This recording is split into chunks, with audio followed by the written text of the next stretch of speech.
যেভাবে আমরা লিখেছি সেই প্রাসঙ্গিক আমরা আলোচনা করব যে কোনো মানুষের কাছ থেকে কিছু শেখার আছে। এখানে আজকে ছোট্ট একটি ঘটনা উল্লেখ করব যেটা আমার সঙ্গে কিছুক্ষণ আগেই ঘটেছে। তো এই ঘটনার পূর্বের অংশে কিংবা পরের অংশে কিছু আলোচনা কারো যদি গায়ে লেগে থাকে সেটার জন্য আমি দায়ী নই, এবং আমি দায় নিতেও যাব না, সেটার দায় আমার উপর বর্তায় না, সেটা প্রথমে স্পষ্ট করে দেই। আপনারা জানেন হয়তো আমাদের আশেপাশের অনেকগুলো এলাকাতে বৃষ্টি হচ্ছিল। আমি কান্দিরপাড় ছিলাম যথারীতি, ওখানেও বৃষ্টি হচ্ছিল।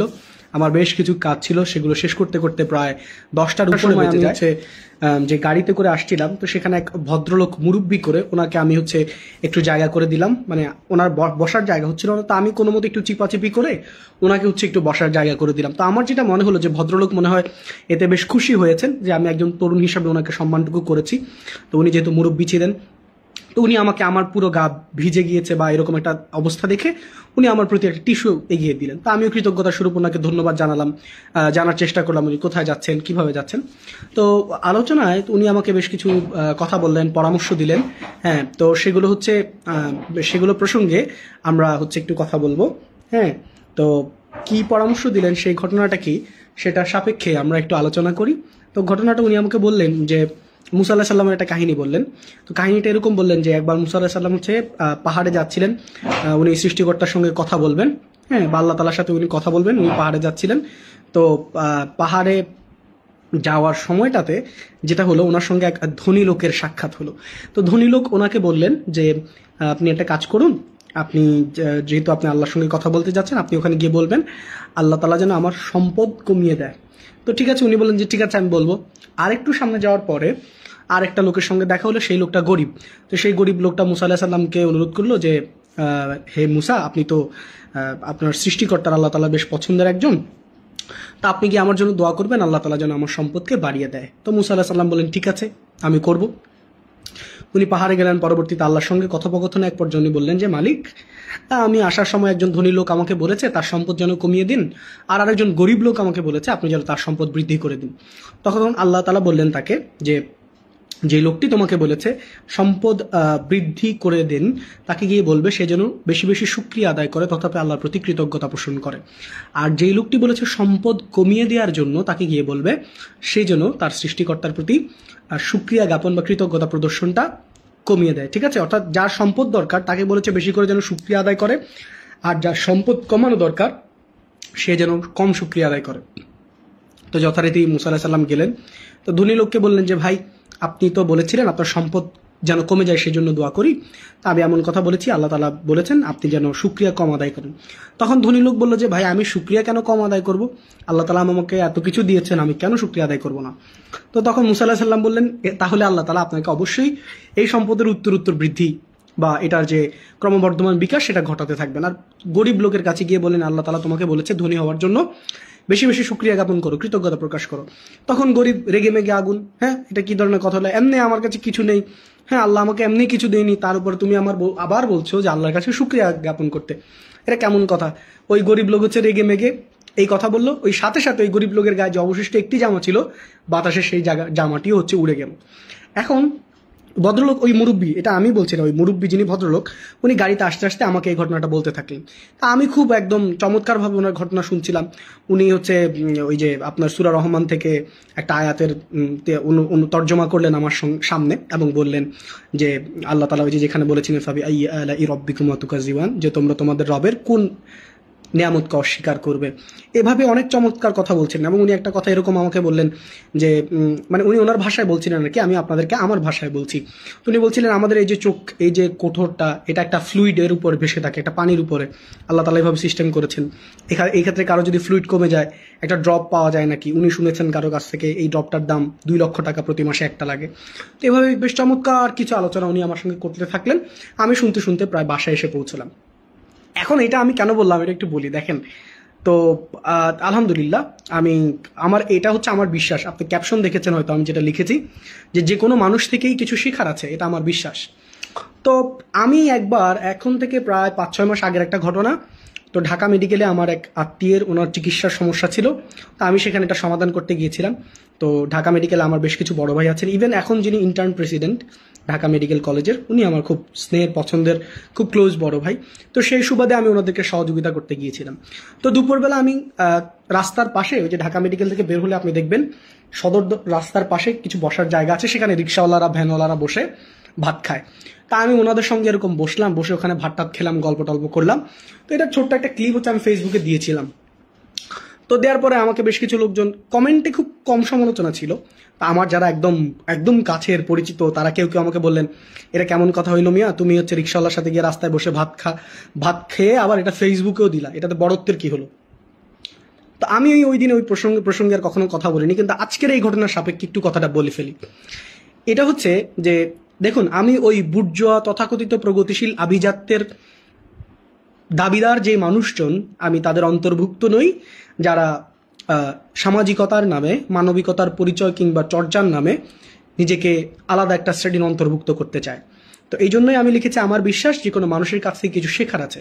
তো যারা আমাকে এই ধরনের কথাবার্তা বলেন যে অমুকের সাথে কেন বসি, অমুকের সাথে কেন হাঁটা চলা করি, বা এই লোকের সঙ্গে কেন বসতে পারি কিনা, তো তাদের উদ্দেশ্যে বলি, ভাই আপনি তো কখনো রিক্সাওয়ালার সঙ্গে বসেননি।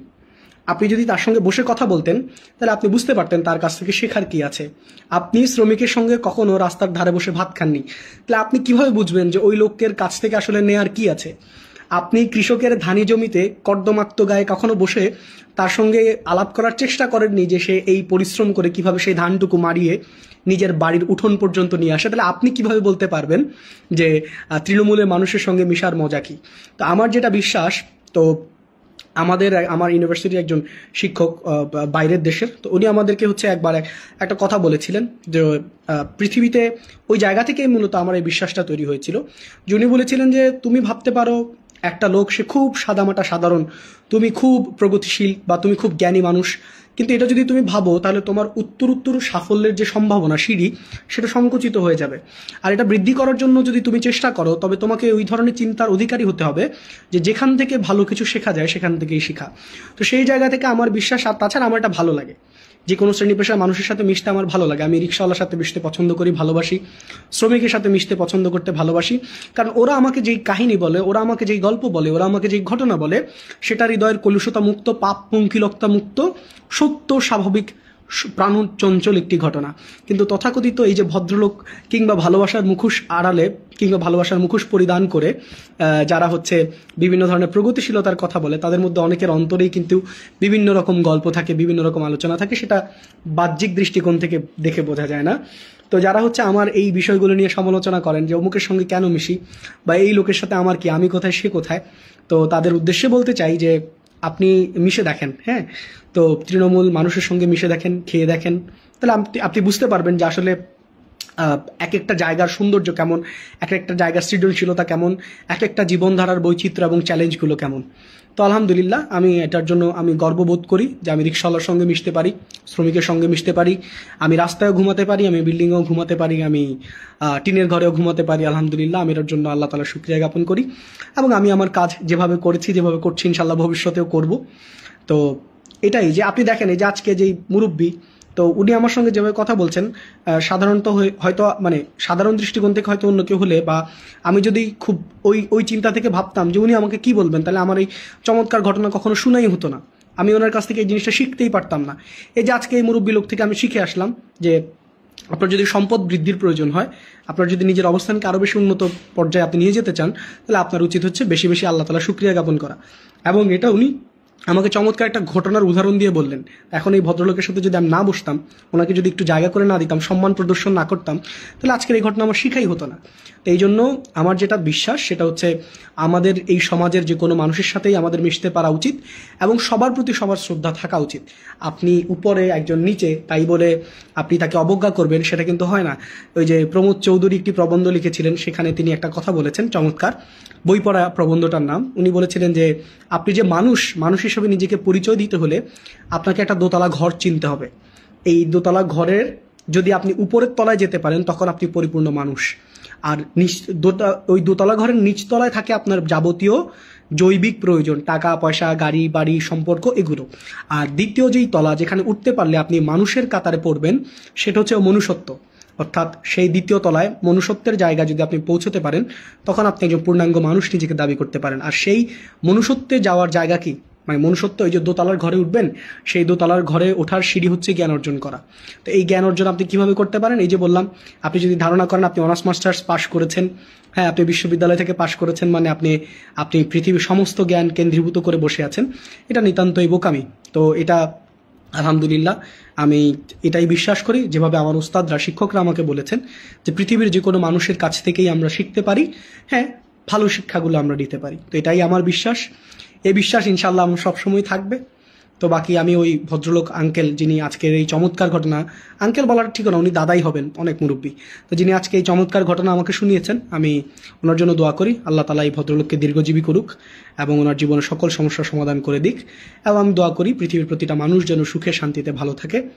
আর এই ঘটনাটা, এই মুরব্বীর প্রতি কৃতজ্ঞতা প্রকাশ করার জন্য, এই যে আমি এই বৃষ্টি বিঘ্নিত রাতে এখন এসে আপনাদেরকে বললাম, তো এটাই আসলে আমরা চাইলে যে কোনো কারো কাছ থেকেই যে কোনো কিছু শিখতে পারি।